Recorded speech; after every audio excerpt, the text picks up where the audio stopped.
네, 여러분. 한컴 라이프 케어와 엠로의 수요 예측 결과 한꺼번에 한번 보고요. 보는 김에 D&D 플랫폼 리치의 수요 예측 결과까지도 보여드리려고 합니다. 하나씩 살펴보겠습니다. 우선 한컴 라이프 케어의 경쟁률 418.99대 1밖에 안 되더라고요. 낮다고 생각했던 에브리봇보다도 더 낮은 수준입니다. 신청 가격 분포표 보시면 밴드 상단 이상을 제시한 비율이 70.64% 되기는 하는데요. 밴드 하단 이하 비율도 수량 기준으로 8.16%나 됩니다. 무려 79곳의 기관이 하단 이하의 가격을 써냈어요. 착한 공모가다, 시장 친화적이다 난리치더니 결과는 영 그렇지가 않습니다. 우선 그럼에도 밴드 상단 이상 제시 비율이 높으니까 공모가는 상단 가격인 13,700원으로 결정됐습니다. 일반 청약자 물량은 25%로 확정이 됐고요. 다른 부분은 변화가 없습니다. 네, 의무 보유 확약 비율도 심각하죠? 3.3%, 거의 없는 거나 다름이 없습니다. 플래티어와 다르게 표가 텅텅 비어 있어요. 확약을 신청한 건수가 다 합쳐서 16건 밖에 안 됩니다. 처참하네요. 비교해서 볼 필요도 없지만 보시면 아머센스의 2.57%보다 조금 높은 수준입니다. 네, 상장 직후 유통 가능 주식 수는 비율로 30%, 금액으로는 1,137억 원이고요. 그나마 재무적 투자자들이 구주 매출로 지분을 다 내놓는 바람에 상장이라는 공모주주들의 주식만 유통 가능합니다. 이 부분은 장점이기는 한데 딱히 의미가 없을 것 같네요. 유통금액 자체가 조금 크기 때문에. 대형 IPO를 제외하면 한컴 라이프케어보다 유통 가능 금액이 높은 종목 별로 없습니다. 그래서 정리를 하자면 수요 예측 경쟁률도 낮고요. 또 신청 가격 분포표도 하단 이하 비율이 8.6%나 됐고요. 의무 보유 확약은 거의 없다시피 했고 또 상장률 유통 가능 금액도 부담스럽습니다. 완전히 매력이 떨어졌네요. 제가 앞선 영상에서 한컴 라이프케어는 마스크 매출 때문에 실적이 굉장히 급격히 상승했는데 마스크를 제외하면 크게 성장이 기대되는 산업군이 아니고 또 자본 잠식 상태가 계속됐으면서 미지급금까지 불안 요소로 남아있다고 했었죠. 아마 기관도 이런 부분에 점수를 안 준 것 같고요. 또 공모가도 시장 친화적 공모가라고 언론에서 엄청 때리는데 그냥 언론 플레이 같다는 느낌을 지울 수 없었거든요. 당연한 부분을 자꾸 칭찬받아서 마땅하다는 식으로 얘기를 해서 아무튼 제 개인적인 생각일까 싶었는데 기관도 같은 생각을 한 것 같습니다. 그래서 저는 한컴 라이프케어도 그냥 건너뛰겠습니다. 청약 한도 다시 확인하시고요. 미래에셋은 온라인으로 청약을 하면 모두 우대 등급에 해당합니다. 최소 청약 수량은 10주고요. 배정 물량은 많은데 청약 건수가 얼마나 될지 잘 모르겠어요. 균등만이라도 참여하는 분들이 꽤 될지 아니면 수요 예측 결과 보고 다들 그냥 스킵하실지. 우선 25만 건 정도 잡았습니다. 사명 SNC는 판매 청구권도 있었는데 27만 건 정도 접수됐었거든요. 아무튼 수요 예측 결과가 예상과 달리 너무 안 좋았다는 거 확인하시고요. 그럼 엠로는 어떻는지 한번 볼게요. 네, 엠로의 경쟁률은 685.60대 1입니다. 한컴 라이프케어보다는 높은데 얘도 그냥 그렇네요. 신청 가격 분포표 보시면 밴드 상단 이상을 제시한 비율이 89.4%로 한컴보단 훨씬 높기는 합니다. 그리고 하단 미만 제시 비율과 건수도 훨씬 적고요. 그런데 조금 더 자세한 분포표를 보면 밴드 하단 근처를 적어낸 기관이 많더라고요. 그래서 좋은 결과라고는 볼 수 없겠습니다. 마찬가지로 상단 이상 제시 비율이 높기 때문에 공모가는 밴드 상단인 22,600원으로 결정됐습니다.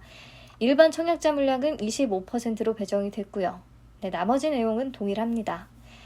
의무 보유 확약 비율은 신청 수량 기준으로 6.98%를 기록했습니다. 한컴보다는 높지만 여전히 낮은 수준이에요. 확약을 신청한 건수는 총 50건이었고요. 국내 운용사만 비교적 좀 적극적이라고 하기는 그렇지만 그래도 어느 정도 참여를 한 모습이네요. 최근 IPO들과 비교해서 보시면 아주 최악 수준은 아닌데요. 아무튼 눈길이 가는 정도는 아니죠.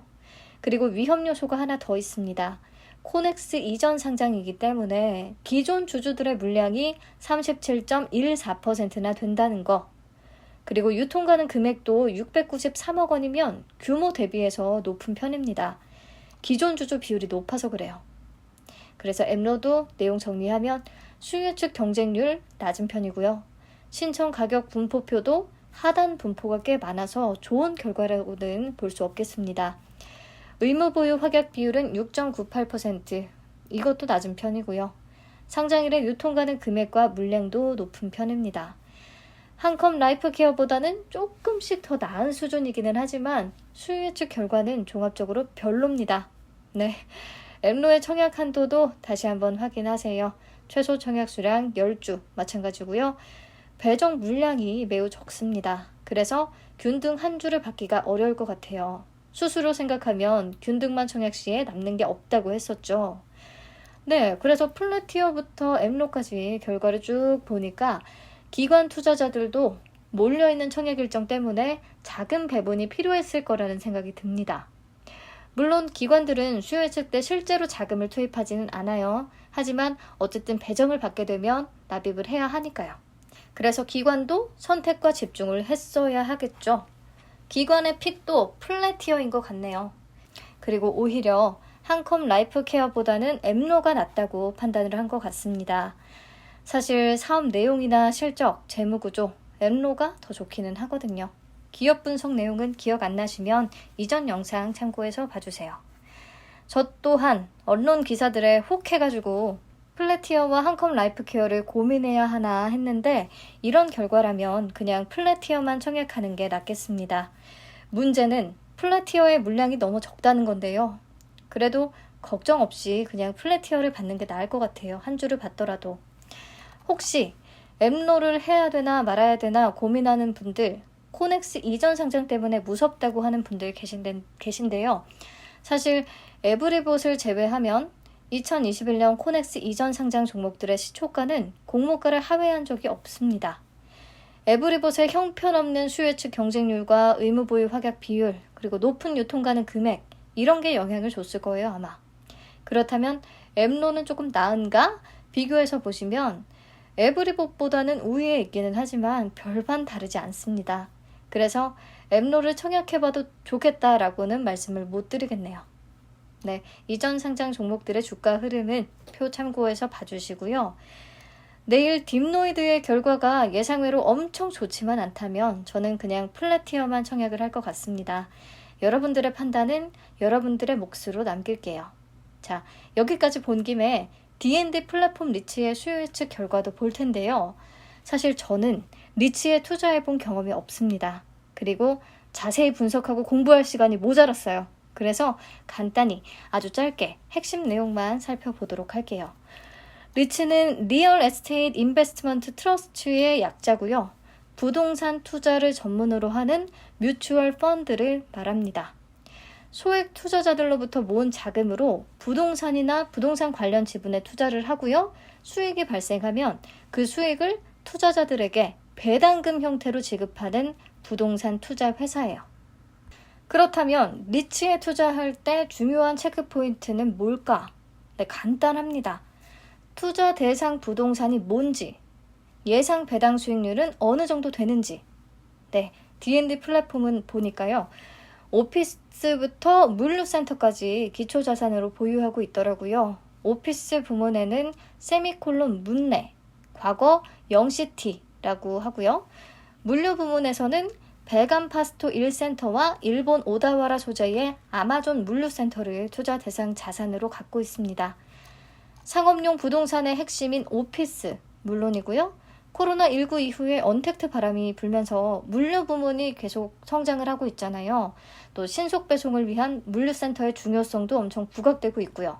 그래서 물류 부문까지 자산에 편입을 해놨기 때문에 수익성과 안정성을 어느 정도 모두 갖추고 있다는 평가를 받는 것 같습니다.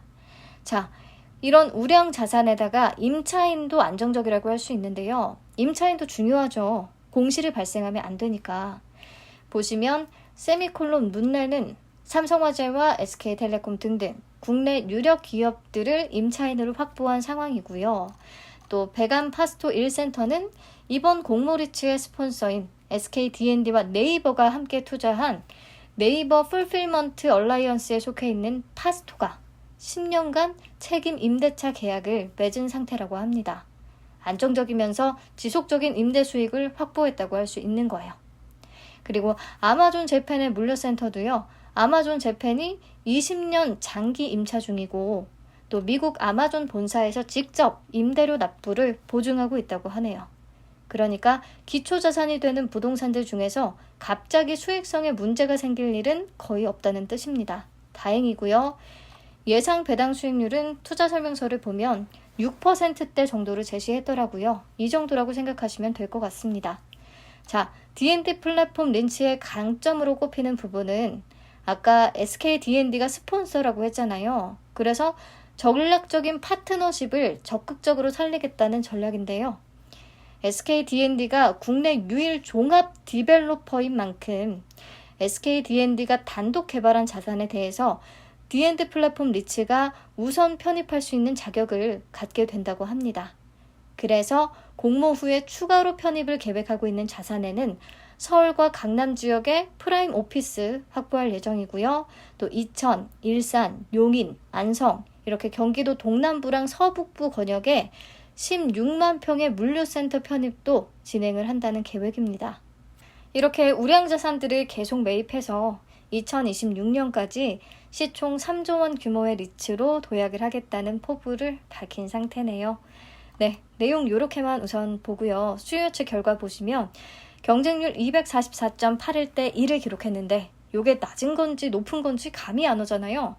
현재 상장되어 있는 리츠들과 비교해서 보시면 2018년 이전에는 사실 기관에게 따로 물량을 배정하고 그런 게 없어서 수요예측도 따로 진행하지 않았고요.